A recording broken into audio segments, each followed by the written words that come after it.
சரவணன். நம்மளுடைய யூடியூப் சேனலில் எம்பிபிஎஸ் சம்மந்தமான நிறைய விஷயங்களை கொண்டு வந்துகிட்டே இருக்கிறோம்.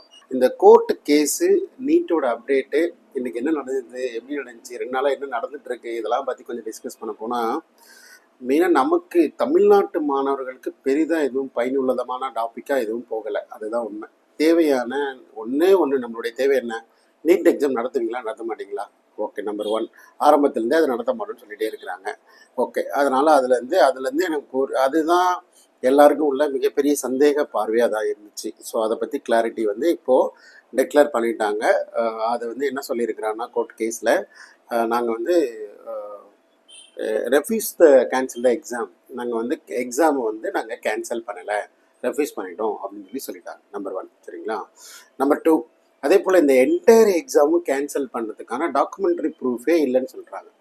ஸோ அதுவும் என்னால் ஏற்றுக்கொள்ள முடியல. இப்போ இங்கே என்ன நடக்குது அப்படின்னா, ஏமாற்றுபவர்கள் இருக்க வரைக்கும் இந்த ஏமாற்றுவர்கள் இருந்துகிட்டே இருப்பாங்க. ஸோ ஏமாற்றம் நமக்கு தான் சொல்லப்போனால். சரிங்களா? ஒரே simple logic. Proceed the counselling, start the counselling, என்னைக்கு டேட்டு, எப்போ டேட்டு. ஸோ இந்த வீடியோ ஒரு பெரிய லென்த்தி வீடியோ, ஒரு 3 ஃபேஸஸாக பிரிச்சுக்கலாம். இந்த கோர்ட் கேஸ் பற்றி இப்போ ஆல்ரெடி டிஸ்கஸ் பண்ணிட்டேன். சும்மா என்னென்னு போயிட்டுருக்கு, என்ன நடந்திருக்குன்னு பற்றி சொல்லிட்டேன். அவ்வளோதான். இதை பற்றி நம்ம பெருசாக நம்ம டீப்பாக டிஸ்கஸ் பண்ணணுன்ற நீதி இல்லை தான் நான் தமிழ்நாட்டு மாணவர்களை பார்க்குறேன்.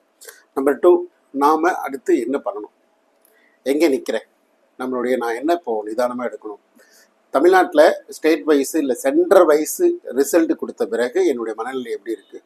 நம்பர் 3. சார் ஓகே, இதெல்லாம் தாண்டி 3ஆவது ஒரே பாயிண்ட் சார், கவுன்சிலிங்க்கு என்னென்ன டாக்குமெண்ட்லாம் ப்ரிப்பேர் பண்ணியிருக்கணும். இந்த 3 வீடியோவும் இந்த வீடியோவில் கவர் பண்ணிடுறேன். லென்த்து வீடியோ இருந்தாலும் ஸ்கிப் பண்ணாமல் ஃபுல்லாக பார்த்துக்கோங்க. பார்க்கறதுக்கு முன்னாடி நீங்கள் சப்ஸ்கிரைப் பண்ணி வச்சுக்கோங்க. இதை பற்றி நிறைய தகவல்கள் உங்களுக்கு கொடுக்க போகிறோம். சரிங்களா? ஸோ மெயின் 1, ஸோ எக்ஸாம் ப்ராப்பராக நடக்கலை, தவறு நடந்திருக்குன்ற விஷயத்தை சுட்டி காமிச்சாங்களே தவிர நமக்கு எதுவும் பெரிய பயனுள்ளதாக இல்லை. அது தவறு பண்ண மாணவர்களை கண்டுபிடித்து அவர்களுக்கான பனிஷ்மெண்ட் கொடுத்து டீபாரிங்கோ கேன்சலேஷனோ எதுவுமே பண்ணலைன்றதான் உண்மை. ஸோ அவங்க எல்லாம் உள்ளே இருக்கிறாங்க, உள்ளே வரப்போகிறாங்க. அது என்ன நடக்கும்னா, அந்த சீட் பண்ண பசங்க, மார்க் எடுத்தவங்க, அவங்க என்ன பண்ணுவாங்க, நம்மளுடைய ஆல் இண்டியா கோட்டா சீட்ஸை ஆக்குபை பண்ணுறதுக்கு ரெடியாக இருப்பாங்க. ஸோ தமிழ்நாட்டில் இருக்கிற அதிக மார்க் எடுத்த மாணவர்களும் கூட ஆல் இண்டியா கோட்டாவில் மற்ற கல்லூரிகளையோ தமிழ்நாடு தாண்டி போகிறதுக்குனால சொல்லிலே இருக்க போகிறதில்ல, இங்கே இருக்க ஆக்குபை பண்ணுவாங்க. வெளி மாநிலத்து மாணவர்கள் இங்கே வரத்துக்கு அதிகமான வாய்ப்புகள் இருக்குது. அதனால் நமக்கு ஒரு பெருசாக பயன் இல்லை. இந்த கோர்ட் கேஸ் நடந்ததுனாலையும், இந்த க்ரைமெல்லாம் கண்டுபிடிச்சதுனாலையும், பெரிய சிபிஐ ரிப்போர்ட்லாம் கொடுத்ததுனாலையும் ஒன்றும் பயன் இல்லை. ஸோ கன்வீனியன்சிங் ஃபேக்டர், உங்கள் மனதை நீங்களே ஆறுதல் படுத்தி கொண்டு சரி செய்து கொண்டு நீங்கள் என்ன பண்ணுங்கள், அடுத்த நிலைக்கு மூவ் பண்ணுறதுக்கு ரெடி ஆகிடுங்க. மைண்ட் செட் பண்ணிக்கோங்க, நம்ம எங்கே நிற்கிறோம், அடுத்து என்ன பண்ணணும் அப்படின்றதுக்கு ரெடி ஆகிடுங்க. Always I'm with you. சரிங்களா? So start the counselling start பண்ண போகிறாங்க அப்படின்னு எடுத்துக்கலாம். ஏன்னா இப்போ கவுன்சிலிங் ஸ்டார்ட் பண்ண பிறகு என்ன பண்ணணும்னு அன்னைக்கு யோசிக்கிறத விட இன்றைக்கே நீங்கள் ப்ரிப்பேர்டாக இருக்கணும். சொல்லப்போனால் ரிப்பீட்டர் மாணவர்களுக்கு ஒன்றும் மிகப்பெரிய ஒரு தெளிவு இருக்கும். தெளிவு இருந்தாலும் கூட அதுலேயும் சில டாக்குமெண்டேஷன்ஸ் பிரச்சனை இது மாதிரி எதாவது இருந்தால் உள்ள எல்லாம் இருக்குது, பெட்டியில் பத்திரமா இருக்குன்னு வச்சுருப்பாங்க. ஆனால் அது எடுத்து பார்த்துருக்க மாட்டாங்க. அன்றைக்கி உட்காந்து பார்த்துப்பாங்க. அன்றைக்கி ஏதாவது ஒரு பிரச்சனைனா போயிட்டு டிஎன் மெடிக்கல் செலெக்ஷன்லையோ எம்சிசி கதவு தட்டினா யாரும் கதவு தர மாட்டாங்க, மதிய கூட மாட்டாங்க. ஸோ இன்றைக்கே அதெல்லாம் கொஞ்சம் எடுத்து பார்த்துக்கணும்னு சொல்லுவோம். ஸோ டாக்குமெண்ட்ஸு, ஒரு கவர்மெண்ட் கோட்டா ப்ரிப்பேர் பண்ண போகிறேன், மேனேஜ்மெண்ட் கோட்டா ப்ரிப்பேர் பண்ண போகிறேன், என்ன ஒரு டீம்டு யூனிவர்சிட்டி ப்ரிப்பேர் பண்ண போகிறேன், இல்லை ஆல் இண்டியா கோட்டா தான் ப்ரிப்பரேஷனில் இருக்கிறேன், அந்த கவுன்சிலிங் ரூல்ஸ் இதெல்லாம் என்ன இருக்குது, இது மாதிரிலாம் நீங்கள் இப்போவே ப்ரிப்பேர் பண்ண ஆரம்பிச்சிடணும். எந்த டேட் ரேஞ்சில் கவுன்சிலிங்லாம் ஓப்பன் ஆகலாம் சார் அப்படின்றத பற்றி நம்ம சொல்ல போனால், எனக்கு தெரிஞ்சு இன்றைக்கி ஒரு கன்க்ளூஷனுக்கு வந்திருக்கிறத நம்ம பார்க்குறோம். சொல்லப்போனால் அந்த ஒரு ஃபிசிக்ஸ் கொஸ்டின் அதில் மார்க் சேஞ்ச் ஆகுது. அதனால் எல்லாருக்குமே திரும்ப ரிவைஸ்டு ரேங்க் லிஸ்ட்டு கொடுக்கலான்னு எதிர்பார்க்குறோம். நிறைய மாணவர்கள் ஒரு சில மாணவர்கள் பின்னாடி வரத்துக்கு வாய்ப்புகள் இருக்குது, இல்லை ஒரு சில மாணவர்கள் முன்னாடி போகிறதுக்கு வாய்ப்புகள் இருக்குது. அதுதான் இந்த புள்ளி விவரம் சொல்லுது.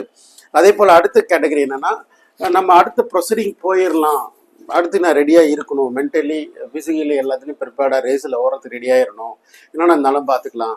ஸோ நம்ம எந்த இடத்துல நிற்கிறோம், அதை பேஸ் பண்ணி நான் என்ன ப்ரிப்பரேஷன் வரணும், என்னோடய மார்க் என்ன, என்னோடய கம்யூனிட்டி என்ன, நான் எதுக்காக ப்ரிப்பேர்டாக இருக்கலாம், நான் அதர் ஆப்ஷன் பற்றி யோசிக்கணுமா யோசிக்கக்கூடாதான், இதுதான் நம்ம அதை பற்றி டிஸ்கஸ் பண்ணுறோம். அடுத்தடுத்த வீடியோவில் கட் ஆஃப் ரிலேட்டடாகவும் கொஞ்சம் ப்ரிப்பேர் பண்ணுற மாதிரி ஐடியா வச்சுருக்கிறோம். ஏன்னா ஆல்ரெடி நான் சில ஒரு போஸ்டே கொடுத்துருப்பேன், மாணவர்கள்கிட்ட இருக்கிற இந்த தமிழ்நாட்டில் நடந்த எக்ஸாம் சென்டர் வைஸ் ரிசல்ட்டை எடுத்து மிகப்பெரிய அனலைஸ் ரிப்போர்ட்லாம் எடுத்து அதெல்லாம் எடுத்து பார்க்கும்போது இப்போ இருக்கிற உங்களுடைய மதிப்பெண்கள், நீங்கள் நான் வந்து ஆரம்பத்தில் இருந்தே உங்களுக்கு ஒரு 30 மார்க்குன்னு சொல்லிட்டு இருந்தேன். இப்போ அது 50லேருந்து 60 மார்க் வரைக்கும் போகுமோ அப்படின்ற ஒரு மிகப்பெரிய கொஸ்டின் மார்க் இருக்குது. துல்லியமாக கொடுக்க முடியாதுன்னு தான் நான் திரும்பவும் சொல்லுவேன். துல்லியமாக கொடுக்க முடியும்னாலும் கூட டென்டேட்டிவாக கண்டிப்பாக கெஸ் பண்ண முடியும். சரிங்களா? கல்லூரி அடிப்படையில், கல்லூரியுடைய குவாலிட்டி அடிப்படையில், நீங்கள் எதிர்பார்க்குற category government quota management quota அடிப்படையில் நம்மளால் ஓரளவு ப்ரெடிக்ட் பண்ண முடியும். கொஞ்சம் எனக்கு ரொம்ப கன்ஃபியூஸ்டாக இருக்குது சார், என்னால் நிதானமாக நிற்க முடியல, எனக்கு என்ன பண்ணுறதுனே தெரியல அப்படின்ற பட்சத்தில் நீங்கள் ஒரு ப்ரொஃபஷ்னலாக கவுன்சிலிங், என்ன நானாக இருக்கட்டும் இல்லை யாராவது ஒருத்தர் நல்லா வந்து போய் உட்காந்து அந்த அனுபவம் மிக்க ஒருத்தர்கிட்ட உட்காந்து நல்லா கவுன்சிலிங் பண்ணுங்கள். அப்போ தான் உங்களால் ப்ராப்பராக ஒரு டிசிஷன் எடுக்க முடியும். சரிங்களா? இருக்கிற கேட்டகரிஸ் ஆல்மோஸ்ட் தமிழ்நாட்டில் ஒரு ஜென்ரல் ரேங்க் லிஸ்ட்டே நம்ம எடுத்த மாதிரி தான் அதை பார்க்குறோம். அது மாதிரிலாம் இப்போ புள்ளி விவரங்கள் நம்மள்ட்ட இருக்குது. நம்ம அதை பற்றி டிஸ்கஸ் பண்ணலாம். Government quota, management quota, NRI lapse quota, எதில் போகிறது, எதில் வர்றது, ஈவன் உத்தரப்பிரதேசில் ஒரு 13 லட்சத்தில் இன்க்ளூடிங் ஹாஸ்டல் எப்படி படிக்கிறது, டீம்டு யூனிவர்சிட்டியில் reduction of fees structure, abroad preparation, இது மாதிரி நிறைய பிளானிங் எக்ஸிக்யூஷன்லாம் ப்ரிப்பேர் பண்ணுங்கள். Right now take the decision. Entire budget பாக்கெட்டில் என்ன மணி இருக்குது, அதுக்கேற்ற மாதிரி என்ன பிளான் பண்ணணும். இது மாதிரி வந்து நான் ஒரு 180 மார்க் எடுத்திருக்கேன். இன்றைக்கி ஒருத்தர் கூட கால் பண்ணார், 180 மார்க் சார், எப்படியாவது ஒரு கவர்மெண்ட் கோட்டாவில் செல்ஃப் ஃபினான்ஷியல் வாங்கலாம்னு வெயிட் பண்ணுறேங்க சார், கம்யூனிட்டி எம்பிசி சார். என்ன இந்த ஒரு ஒரு ஒரு நடைமுறை சாத்தியம் இல்லாத விஷயத்தை எதிர்பார்த்து கொண்டு இருப்பது தவறுன்னு தான் சொல்கிறேன். அது நடக்காதுன்னு நமக்கு எல்லாமே தெரியும். 180 மார்க் எம்பிசி கம்யூனிட்டி செல்ஃப் ஃபினான்ஷியலில் கவர்மெண்ட் கோட்டா எடுக்க முடியுமா? இது பாசிபிளே இல்லை. அவருடைய நம்பிக்கைத்தன்மை, அவருக்கு ட்ராவல் விட்டு நெக்ஸ்ட் 3 மந்த்து ஒரு 3 மாதம் வெயிட் பண்ணி காத்துட்டே இருப்பா. அதுக்கப்புறம் அன்னைக்கு போயிட்டு பசங்கள்கிட்ட சொல்லி ரிப்பீட்டர் போக சொல்லுவார். But where we are standing அப்படின்ற அண்டர்ஸ்டாண்டிங் ரொம்ப ரொம்ப முக்கியங்க. அதை பார்த்துக்கோங்க. ஸோ நான் மெயினாக வந்து இந்த வீடியோவில் கவர் பண்ண நினச்சது இந்த கோர்ட் கேஸ் ரிலேட்டடாக. ஸோ அதில் நான் கன்க்ளூட் பண்ணிவிட்டேன். அப்புறமேல கொஞ்சம் அவேர்னஸ் கொடுத்துருக்கிறேன். 3வது பாயிண்ட் என்ன சொன்னேன்னா, list of document 220 for the counselling registration. Tamil Nadu medical செலெக்ஷனாக இருக்கட்டும், எம்சிசி பொறுத்தவரை டாக்குமெண்டேஷன் எதுவுமே கிடையாது. ஆல் இண்டியா கோட்டாவில் பெருசாக ரெஜிஸ்ட்ரேஷன் எதுவும் கிடையாது. நீங்கள் தமிழ்நாடு, பாண்டிச்சேரி, தமிழ்நாடு மாணவர்கள் பாண்டிச்சேரிக்கு அதிகமாக எதிர்பார்ப்பாங்க. ஸோ சென்டாக்கோட ரெஜிஸ்ட்ரேஷன், தமிழ்நாடுடைய ரெஜிஸ்ட்ரேஷன் ரெண்டுக்குமே ஒரு மிகப்பெரிய ஒரு ஃபெசிலிட்டி அரேஞ்ச் பண்ணி நானே பண்ணி கொடுக்குறேன். தேவைப்பட்டால் நம்மளை தொடர்பு கொள்ளுங்க. உங்களுக்கு இல்லைன்னா நீங்களே பண்ணுவீங்க. அனுபவம் இருக்குது, தவறாக பண்ண மாட்டேன், எந்த பிரச்சனையும் இல்லை, டாக்குமெண்ட்டில் எனக்கு நல்ல புரிதல் அண்டர்ஸ்டாண்டிங் இருக்குது அப்படின்னா தெளிவாக நீங்களே ஹேண்டில் பண்ணுங்கள். அதுதான். இப்போ ஒருவேளை நான் ரெஜிஸ்டர் பண்ணாலும் உங்கள் மொபைல் நம்பர், உங்கள் மெயில் ஐடி, கம்ப்ளீட் டிரான்ஸ்ஃபர்மேஷன், எந்த இன்ஃபர்மேஷனும் இடம் இல்லாமல் அவங்களே அடுத்த நிலையை கொண்டு போகிறதுக்கு முயற்சி பண்ணுறேன். ஸோ வந்து நேரில் பார்க்க முயற்சி பண்ணுங்கள். எவ்வளோ ஃபோன் கால்னாலும் அட்டன் பண்ண முடியல, அவ்வளோ ரெஸ்பான்ஸ், அவ்வளோ இது. பட் என்னோட யதார்த்தமான பதில் மட்டும்தான், ரியாலிட்டி மட்டும்தான். So we go for the documentation. எதுக்கு சார் நான் ப்ரிப்பேர் பண்ண சொல்கிறேன்னா, சிம்பிள் லாஜிக்குங்க. வந்து ஒரு கம்யூனிட்டி ரிசர்வேஷன் அப்ளை பண்ணுற மாதிரி இருந்தால், ஒரு எம்பிசி கம்யூனிட்டியாக இருக்கிறாங்கன்னா அவங்க அம்மாவோடைய கம்யூனிட்டி சர்டிஃபிகேட் கேட்பாங்கன்றது அவங்களுக்கு அந்த புரிதல் இல்லை. அதே போல் கம்யூனிட்டி சர்டிஃபிகேட் வச்சுருப்பாங்க, நான் வச்சுருக்கேன் சார்னு ரொம்ப தாராளமாக சொல்லுவாங்க. ஒரு 10 வருஷம் முன்னாடி ஒரு பேப்பர்லையோ ஒரு அட்டையிலையோ எடுத்து வச்சுருப்பாங்க. தயவு செஞ்சு லிஸ்ட் ஆஃப் டாக்குமெண்ட் இப்போ நான் ரீட் பண்ணுறேன், எல்லாமே உங்கள்கிட்ட இருக்கான்னு ஒரு தடவை ஃபஸ்ட்டு செக் பண்ணுங்கள். இருக்கான்னு பார்க்காத எடுத்து வச்சு ஃபைல் பண்ணி எல்லாத்தையும் ஸ்கேன் பண்ணி ஃபஸ்ட்டு மெயிலில் போட்டு வச்சுக்கோங்க. எப்படி இருந்தாலும் ஒரு டாக்டர் அட்மிஷன் கொண்டு போயிட்டேன்னா கண்டிப்பாக வந்து ஒரு 6 வருஷத்துக்கு கையில் கொடுக்கலாம் மாட்டாங்க, அவங்களே வச்சுப்பாங்க. நீங்கள் மெயிலில் போட்டு வச்சுக்கோங்க. எத்தனை முறை வேண்டாமோ அதை பயன்படுத்திக்கலாம். நீங்கள் அகாடமிக் ரெக்கார்டை பொறுத்த வரைக்கும் any kind of certificates must be kept in your mail. So mail ஐடியை பத்திரமா வச்சுக்கோங்க, அந்த மெயில் ஐடியிலே வச்சுக்கோங்க, பத்திரமா வச்சுக்கோங்க. அப்புறம் டாக்குமெண்டேஷன்லாம் சரியாக நீங்கள் என்ன பண்ணுங்கள், சீரியல் நம்பர் போட்டு எழுதி வச்சுக்கோங்க. நான் இப்போ கொடுக்குறது as per prospectus 2023 MBBS admission, government quota, management quota ரெண்டையுமே கிளப்டாக சொல்லியிருந்தேன். சும்மா டைம்லாம் அதிகம் வேஸ்ட் பண்ண வேண்டாம், நீங்களும் வேஸ்ட் பண்ண வேண்டாம். நானும் முடிஞ்ச வரைக்கும் ஷார்ட்டாக சொல்ல பார்க்குறேன். சரிங்களா? ஸோ கேட்டகரி கவர்மெண்ட் கோட்டா பொறுத்த வரைக்கும் இதில் இருக்கிற சீட்னு பார்த்தீங்கன்னா ஃபஸ்ட்டு ஒரு 5 கொஸ்டின் யாருக்கும் எந்த பிரச்சனையும் இருக்காது. ஏன்னா அட்மிட் கார்டும் ஸ்கோர் கார்டும் எல்லார்கிட்டையுமே இருக்கும். சரிங்களா? பட் லேட்டஸ்ட் அண்ட் ரிவைஸ்டு அதுக்கப்புறம் கொடுக்க போகிறாங்க, அதையும் எடுத்து வச்சுக்கோங்க. ரைட். 10th மார்க் ஷீட்டு 2 சைடும் இருக்கிற மாதிரி ஸ்கேன் பண்ணி வச்சுக்கோங்க. சரிங்களா? Both side. சரிங்களா? அதே போல் 11th mark sheet if applicable, even though இருந்துச்சுன்னா எடுத்து வச்சுக்கோங்க. சிபிஎஸ்சி சம்டைம் இருக்காது. அதே போல் +2 மார்க் ஷீட் எடுத்து வச்சுக்கோங்க. டிசி. இதுதான் ஃபஸ்ட் 5 டாக்குமெண்ட். இது எப்போதும் primary document for all, along with ஒரு passport size photo, along with உங்களுடைய சிக்னேச்சர். இதெல்லாம் கம்பல்சரி கையில் இருக்கணும். சரிங்களா? இந்த 5 டாக்குமெண்ட் இது வந்து ரெடியாக வச்சு பேசிக் டாக்குமெண்ட்டு எல்லார்கிட்டையுமே இருக்கும். ஏதாவது ஒரு கல்லூரியில் ஜாயின் பண்ணியிருக்கிறீங்க, நான் ஒரு கோர்ஸுக்கு போயிட்டேன், பரவாயில்லைங்க, அதெல்லாம் தப்பு இல்லை. அவங்க என்ன காலேஜில் கேட்குறாங்களோ அதை மட்டும் கொடுத்துட்டு ரிமைனிங் டாக்குமெண்ட்லாம் கையில் ரெடியாக வச்சுக்கோங்க. ஒரு போனஃபைட் வாங்கி வச்சுக்கோங்க. தான் படிக்கிறேன், இந்த கோர்ஸ் சர்டிஃபிகேட்லாம் இங்கே தான் இருக்குன்ற மாதிரி கையில் வாங்கி வச்சுக்கோங்க. கவுன்சிலிங் அட்டன் பண்ணும்போது சர்டிஃபிகேட் வெரிஃபிகேஷன் பண்ணும்போது ப்ராப்பராக டாக்குமெண்ட்டை அழகாக ஸ்கேன் பண்ணி அப்லோட் பண்ணால் போதும். நேரில் வர சொல்ல மாட்டாங்க. அப்போது ஆன்லைன் கவுன்சிலிங் தான். டாக்குமெண்ட்டை ஆன்லைன்லேயே வெரிஃபை பண்ணிவிட்டு அப்ரூவல் கொடுத்துருவாங்க. அப்ரூவலும் வாங்கிடுவோம். நம்ம அலாட்மெண்ட்டும் வாங்கிட்டு அன்னைக்கு காலேஜில் சீட்டு கிடைச்ச பிறகு போய் ரிப்போர்ட் பண்ணால் போதும். அன்னைக்கு ஒரிஜினல் சர்டிஃபிகேட்லாம் நீங்கள் ஏற்கனவே என்ன கோர்ஸில் படிச்சுட்டு இருக்கீங்களோ அதில் வித்ரா பண்ணி வந்துடும். அந்த மாதிரி இருந்தால் போதும். அதனால் இன்றைக்கே போயிட்டு நான் கவுன்சிலிங் அட்டன் பண்ண எல்லா ஒரிஜினலையும் கொடுங்க அப்படின்லாம் இது பண்ண வேண்டாம். ஒன்றும் உங்கள் கையில் இருக்கணும், இல்லை ஏதாவது ஒரு கோர்ஸில் படிச்சுட்டு இருக்கணும். அங்கே படிச்சுட்டு இருந்தால் அங்கே பத்திரமா இருக்கட்டும், பரவாயில்லை. ஸோ நான் 5 டாக்குமெண்ட் சொல்லிட்டேன். அதாவது ஒரு ஃபோட்டோ, ஒரு சிக்னேச்சர், சரியா? இதோட சேர்ந்து நீங்கள் என்ன பண்ணணும்னா, உங்களுடைய 6th இருந்து +2 வரைக்கும் எங்கே படிச்சிங்க, அந்த ஸ்கூலுடைய போனஃபைட் சர்டிஃபிகேட் இது வரைக்கும் இல்லை சார், நான் என்கிட்ட இல்லை, வச்சுருந்தேன், தொலைஞ்சிருச்சு. ஏற்கனவே வச்சுருந்தா கூட பரவாயில்ல, போதும். இன்றைக்கி தான் எல்லாருக்கும் வாங்கணுன்ற அவசியம் இல்லை. இந்த வருஷம் படிக்கிறவங்க, ஃப்ரெஷ்ஷாக படிக்கிறவங்க உடனே அப்ளை பண்ணி போயிட்டு 6வதுலேருந்து 12ஆம் வகுப்பு வரை எந்த பள்ளியில் படிச்சிங்களோ அதுக்கான போனஃபைட் சர்டிஃபிகேட் கட்டாயமாக வாங்கி வச்சுக்கோங்க. முக்கியமாக அரசு பள்ளி மாணவர்கள், சரிங்களா?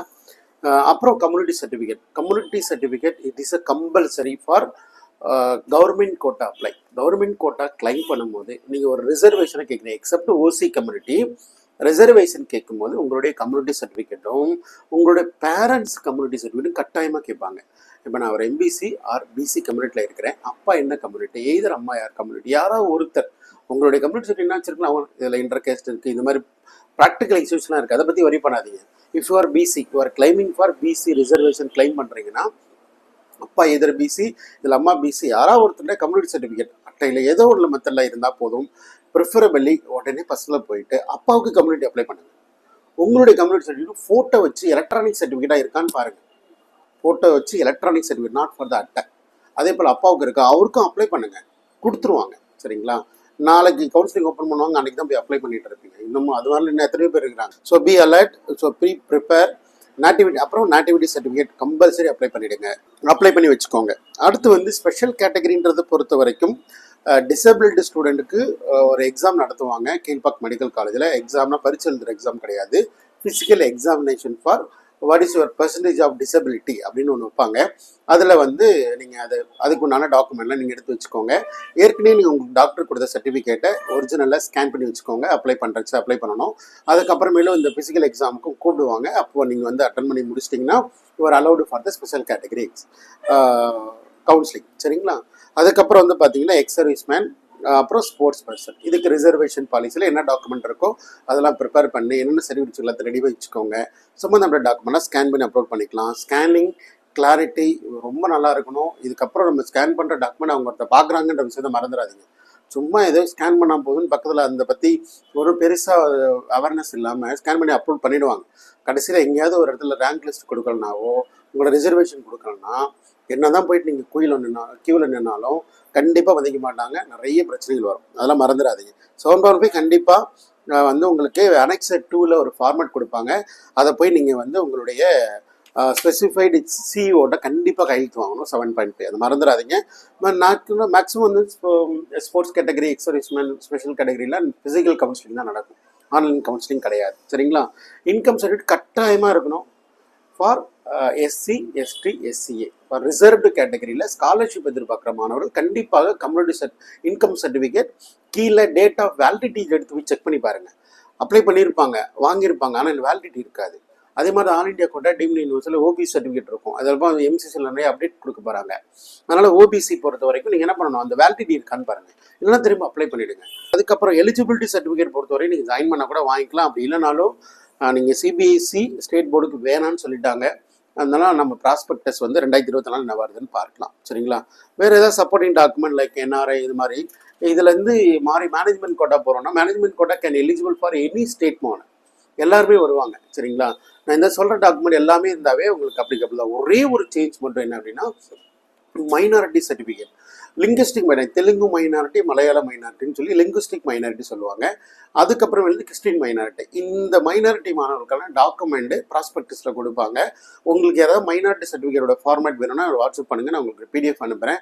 2023 அது கொடுத்துறாங்க. மேலே மட்டும் ஏற மாற்றிட்டு அதே தான் ஃபார்மேட் இருக்கும், மாறாது. ஸோ தெலுங்கு மைனாரிட்டி, மலையாள மைனாரிட்டி இருக்கிற மாணவர்கள் கண்டிப்பாக அவங்களுடைய ஸ்கூல் ஹெட் மாஸ்டர்கிட்ட போய் வாங்கினா போதுமானது. அவங்களுக்கு நேட்டிவிட்டி கட்டாயமாக இருக்கணும். ஈவன் மதர் டங்கு மலையாளமாக இருக்கணும், இல்லை தெலுங்காக இருக்கணும். சரிங்களா? இல்லை ஜென்ரல் நான் கிறிஸ்டின் மைனாரிட்டி சார், நான் கிறிஸ்டின் தாசில்தார்ட்ட கையெழுத்து வாங்கணும், பிலாங்ஸ் டு கிறிஸ்டியன் அப்படின்னா அதுக்கு ஒரு ஃபார்மேட் கொடுத்துருப்பாங்க. அனெக்சர் பி கொடுத்துருப்பாங்க, அது அனெக்சர் 1A. 2 செப்பரேட்டாக நான் ஒரு PDF அனுப்புகிறேன். அந்த PDF போய்ட்டு நீங்கள் கையெழுத்து வாங்கி ரெடியாக வச்சுக்கோங்க. அன்றைக்கி போய் கையெழுத்து வாங்க நிற்பாட்டாதீங்க சார். ஓல்டு ஃபார்மேட்டில் வந்து தாராளமாக எலிஜிபிள் தான் சார், அப்படிலாம் ஒன்றும் இல்லை. ரெண்டுக்கும் ஃபார்மேட் சேஞ்ச் இருக்கும். சரிங்களா? சேஞ்ச் இருக்க வாய்ப்புகள் இல்லைன்றது தான் நான் பார்க்குறேன். பட் ரெடி பண்ணி வச்சுக்கிறது பெட்டர். கடைசியில் ஏன்னா ரொம்ப ரொம்ப குறிப்பிட்ட நாட்கள் மட்டும்தான் கொடுப்பாங்கன்னு எதிர்பார்க்குறேன். சரிங்களா? ஒரு 10 நாட்கள்லேருந்து 8 நாட்கள் தான் கொடுப்பாங்கன்னு எதிர்பார்க்குறேன். அதுக்குள்ளே நம்ம வந்து எல்லாத்தையும் ரெடி பண்ணி வச்சுக்கணும். சரிங்களா? உடனே கவுன்சிலிங் அப்ளை பண்ணி அடுத்த ஒரு 4 நாளில் உங்களுக்கு ரேங்க் லிஸ்ட் கொடுத்து அடுத்து அதே பேரலல் டைமில் உங்களுக்கு என்ன பண்ணிடுவாங்க, all India quota deemed university இதோட கவுன்சிலிங் ஸ்டார்ட் பண்ணிவிடுவாங்க. இந்த கவுன்சிலிங் ஸ்டார்ட் பண்ணி ரிப்போர்ட்டிங் டேட் கொடுக்குறாங்க இல்லையா, அந்த ரிப்போர்ட்டிங் டேட்டு முடிகிற டேட்டில் அப்போது நம்மளுடைய கவுன்சிலிங் நடக்கணும். ஸோ இதுதான் அந்த ஸ்டேட் கவர்மெண்ட்டுக்கும் சென்ட்ரல் கவர்மெண்ட்டுக்கும் உள்ள டிஃபரன்ஷியேஷன். ஈவன் நிறைய கவுன்சிலிங்கோடைய ப்ரொசீஜர்லாம் மாற வாய்ப்புகள் இருக்குது. என்ன சொல்ல போகிறாங்கன்னே தெரியல. ஃபர்ஸ்ட் ரவுண்டில் எக்ஸிட் கிடையாது, செகண்ட் ரவுண்டில் எக்ஸிட் கிடையாது, ஒரு தடவை சீட் வாங்கிட்டா வெளியே போக முடியாது. டீம்லேருந்து ஸ்டேட் கவர்மெண்ட்லேருந்து டீம்டு யூனிவர்சிட்டி, ஆல் இண்டியா இது மாதிரி எக்கச்சக்கமான ஃப்ளோஸ் இருக்கும். சரிங்களா? அது நான் அந்த மாதிரி ரூல்ஸ்லாம் வந்து ரொம்ப ரொம்ப கவனமாக ஹேண்டில் பண்ணணும். எனக்கும் தெரியும், நானும் பண்ணுவேன்ற மாதிரி எதிர்பார்த்து தவறு பண்ணாமல் சரியான வெற்றியை நீங்கள் ருசித்து பார்த்தால் ரொம்ப சந்தோஷம். தேவைப்பட பட்சத்தில் கண்டிப்பாக வந்து நேரில் வந்து பார்க்க முயற்சி பண்ணுங்கள். கண்டிப்பாக நம்ம அடுத்த வீடியோவில் சந்திக்கலாம். சரிங்களா?